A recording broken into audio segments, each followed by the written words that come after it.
C'est l'heure du journal de l'Afrique, soyez les bienvenus sur France 24. À la une ce soir, le PASTEF qui devrait rafler la majorité au Parlement sénégalais. Au Sénégal, les résultats officiels ne sont pas encore tombés, mais les tendances donnent le PASTEF largement vainqueur aux législatives anticipées de dimanche. Le président Bassirou Diomaye Faye et son premier ministre Ousmane Sonko ont désormais carte blanche pour engager leurs réformes. Au Gabon, le oui l'a emporté. Une majorité d'électeurs ont voté en faveur de la nouvelle constitution. Elle a été validée à 91%. Ce nouveau texte, rédigé par le régime militaire du général Brice Oligui Nguema, est présenté comme un tournant majeur de l'ère Bongo. On part à présent au Soudan, où les combats continuent entre l'armée régulière et les forces de soutien rapide.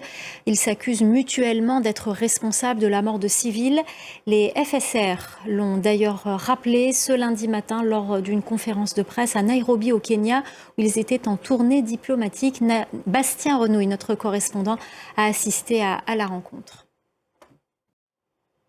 Le Conseil européen a validé ce lundi matin une enveloppe de 20 millions d'euros pour soutenir l'armée rwandaise au Mozambique. Les forces rwandaises sont déployées dans le nord du pays pour combattre des rebelles affiliés à l'État islamique.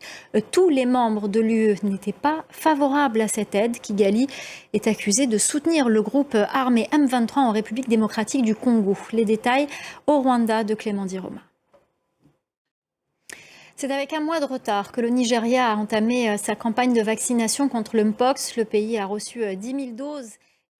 Cette polémique en Côte d'Ivoire autour d'une affaire de violence policière présumée. Des vendeuses ambulantes guinéennes accusent des agents de la brigade de la lutte contre le désordre urbain de séquestration et de torture.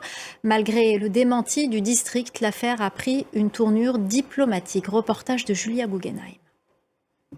Voilà, et sachez que l'ambassadeur de Guinée à Abidjan a saisi les autorités ivoiriennes pour faire avancer le dossier.